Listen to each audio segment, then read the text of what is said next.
سلام. این روزها یکی از بحث‌های داغ طویله نظام یا همون مجلس ارتجاع طبق معمول جنگ باندی و بحث برکناری جواد ظریفه. آقای ظریف مجلس رو مسخره کرد، ایشون خندید، هر میخندید، میگفت که مجلس قرار منو عزل کنه. به کی میخندید؟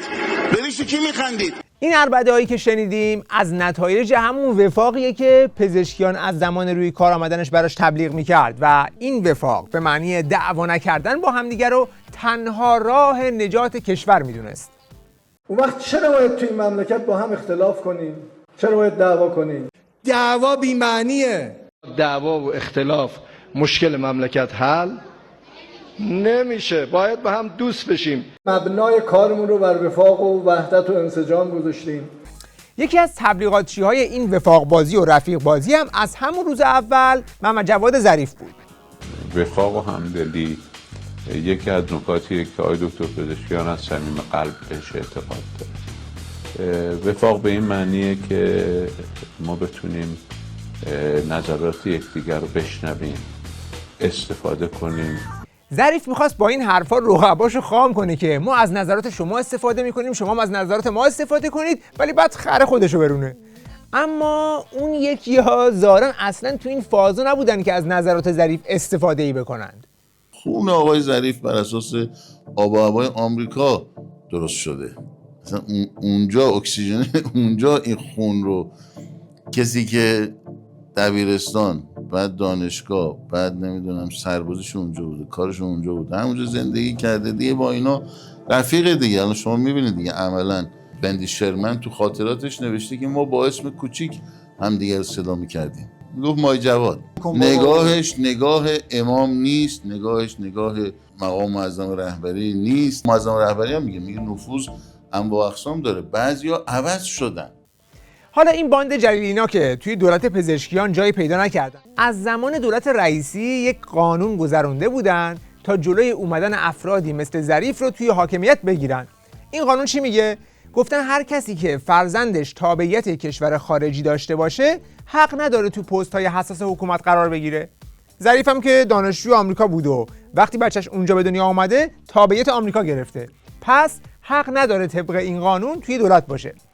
ظریف هم خودش این موضوع رو میدونست و همون اول کار به خاطرش استعفا داد، ولی ظاهراً یه سری اون بالا مالاها رفتن پشتش که تو بیا ما حل میکنیم، اما ظاهراً خوب حل نکردن.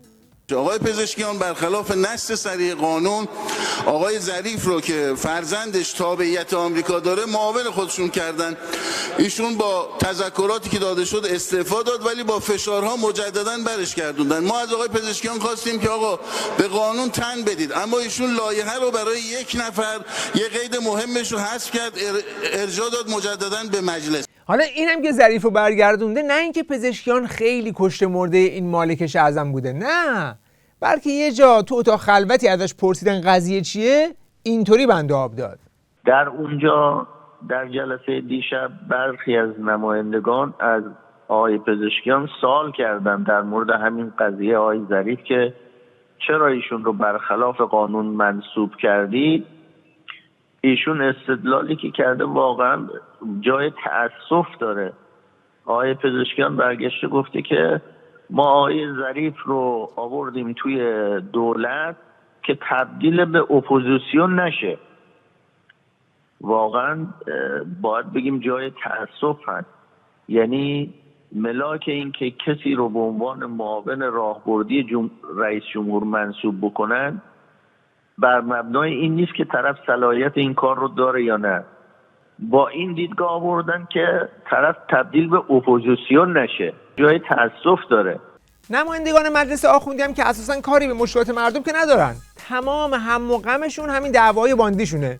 به همین خاطر در 2 ماه گذشته اساس وقتشون رو گذاشتن روی پاشه‌گیری از همدیگه که مهرهای باند رقیب مثل ظریف رو پایین بکشن. شما نمیتونی نقش نفوذ رو در ضربه هایی که تو این سالها خوردیم انکار بکنی که برادر ما یه بخشش قطعاً از خانواده افراد بود. مثلا 2 تا 4 تاست.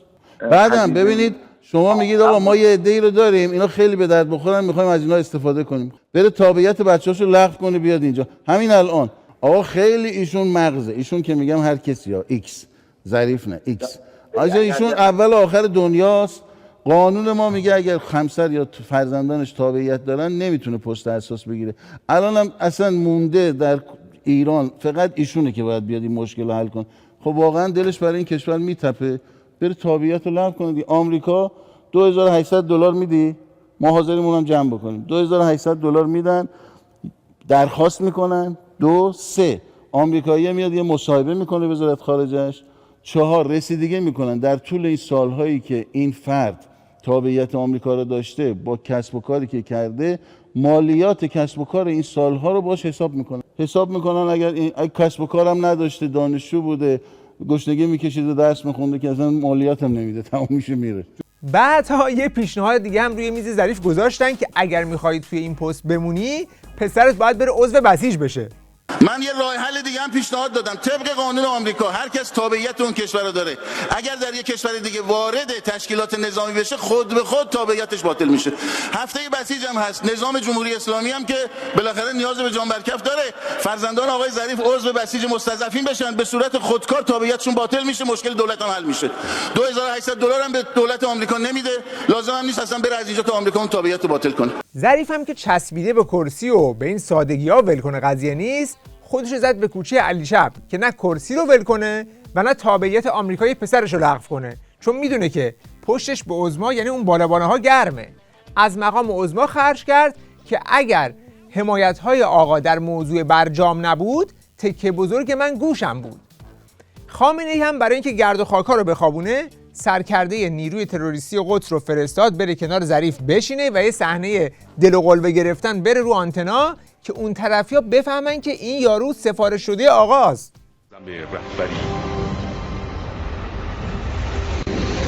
همایش بین المللی مکتب نصرالله گرامی داشت 40مین روز شهادت پرچمدار مقاومت. قالیباف هم که دنگش رو تو کابینه و دولت پزشکیان گرفته بود، تا اینجای کار هوای ظریف رو داشت و نمیذاش کسی زیاد علیهش هارت و پورت کنه و مدام افسار جماعت جلیلینا رو میکشید و بهشون میدون نمیداد. عزیزان، آقای ظریف اندکی قبل در تلویزیون جمهوری اسلامی آمد گفت مردم ایران از هزینه دادن برای فلسطین خستند. تو خسته ای؟ دارن به بهانه فوریت و راه باز کردن برای خدمتگزاران واقعی راه برای ظریف باز بکنن و همیشه هم روالشون همینطوره. همین امروزم گوش بده، من وقت دارم هنوز آقای دکتر، من وقت دارم، اجازه بدید. همین امروز وزیر خارجه آمده گفته ما منتظریم ببینیم آمریکا چه میکند. ننگی از این بالاتر. خیلی ممنون. پزشکیان که انگار فضا رو مساعد دید و پشتش هم که به عظما گرم بود، سریع یه لایحه با قید فوریت داد به مجلس که تو خیالای خودش همون روز قانون رو عوض کنن و ظریف رو نگه داره.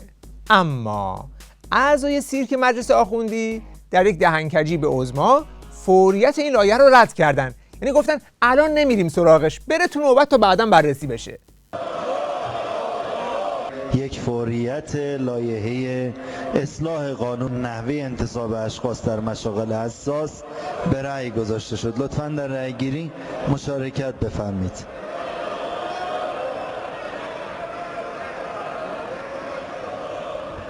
خیلی ممنون.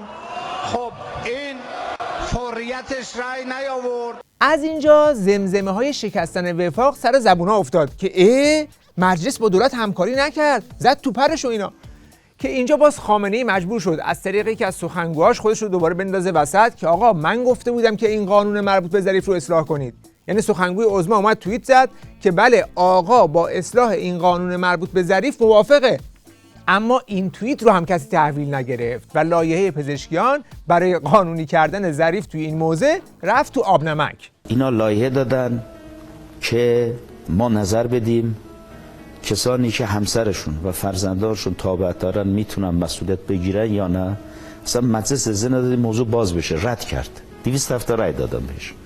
پزشکیان که دید لایحه‌اش تو مجلس قالیباف پیش نرفت و احتمالاً همه چیز رو هم زیر سر قالیباف میدیده، رفت یه نیشگونی از قالیباف بگیره و یکی از مهرهای کله گنده قالیباف به اسم مسکنی رو که روی صندوق بازنشستگی چنبره زده بود و داشت میشاپید برکنار کرد.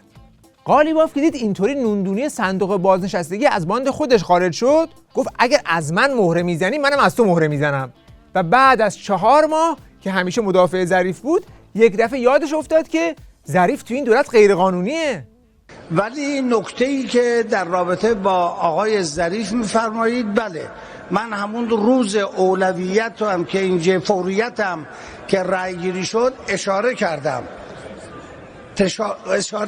که بله این تخلف حتما اونجا خلاف قانون انجام شده و این هم باید پیگیری بشه، هیچ شکی در این نیست. در بحث دولت هم من اشاره کردم که این انتصاب طبق قانون انتصاب غیر قانونیه. حالا انشالله دولت خودش تدبیر میکنه، ما هم طبیعتا به عنوان مجلس حتما اقدامات قانونی خودمون رو پیگیری میکنیم، این شک تو این نیست. یعنی گفت ظاهرا شما معنی وفاق رو طور دیگه گرفتید، چون اون وفاقی که ما قبول داشتیم توش باید از اینا باشه، اگر نیست ما هم وفاق نخواستیم. بحثی که از همکاری و تعامل میزنیم خب حتما دیگه خلاف قانون که نباید بکنیم. من خودم بعدی که اون لایحه برای بحث مربوط به تابعیت ها به فوریت رأی نورد، خود منم رأی ندادم. به نظر شما ما کار خلاف قانون باید تمجید کنیم؟ برادر عزیزمون آقای ظریف که اونجا قرار گرفتن بر اساس قانونی که الان جاری هست خلافه. خب این روشنه.